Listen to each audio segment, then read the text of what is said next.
Pak Aryo Bimo, jika terus kemudian ini ditetapkan secara legal formal, sudah ditetapkan sebagai bencana nasional begitu ya Pak ya, nanti akan ada masuk ini Bakornas begitu berikut dana-dananya. Bapak melihat pemerintah siap dengan dana-dananya Pak? Dari mana itu Pak?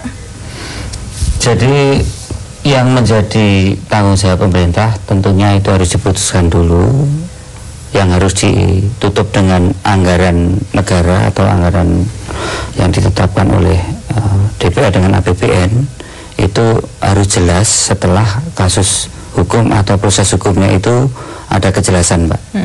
Jadi menurut saya langkah awal besok ini ada proses hukum begitu. Kalau yang masalah ini harus dicari dana talangan lebih dulu ya. Jadi ini masyarakat tidak lagi butuh bahasa yang muluk-muluk, tidak butuh desain yang muluk-muluk, tidak butuh pernyataan bencana nasional atau bencana lokal, tapi bagaimana menyelamatkan hak-hak rakyat.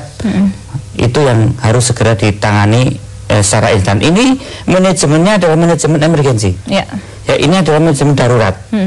Tidak bisa dikatakan sebagai suatu manajemen yang prosedural, manajemen yang harus sesuai dengan standar-standar normatif. Harus ada manajemen darurat mengatasi lumpur lapindo. Dan apapun pemerintah sebagai payung dari masyarakat Indonesia wajib bertanggung jawab untuk itu ya Pak ya? Mempunyai bagian tanggung jawab. Walaupun lapindo harus bertanggung jawab, tapi pemerintah pun punya bagian untuk bertanggung jawab terhadap masalah ini. Misalnya, sekali lagi, tadi kalau sudah dikatakan bahwa untuk menghentikan lumpur ini sudah tidak mungkin, maka upaya penyelamatan ekonomi rakyat dan penyelamatan ekonomi lokal Jawa Timur ini harus diberikan pemerintah. Kalau bicara dana dari pemerintah, adakah anggaran untuk itu Pak? Dari mana Pak Aryo Bimo mungkin bisa dijelaskan? Saya kira ini kan tergantung ketegasan sikap pemerintah. Kalau pemerintah misalnya mengalokasikan anggaran untuk recovery di bidang perumahan atau masalah hak atas tanah atau yang lain-lainnya, saya kira bisa dibicarakan di tingkat Menteri Keuangan sudah mengatakan tidak ada dana Pak.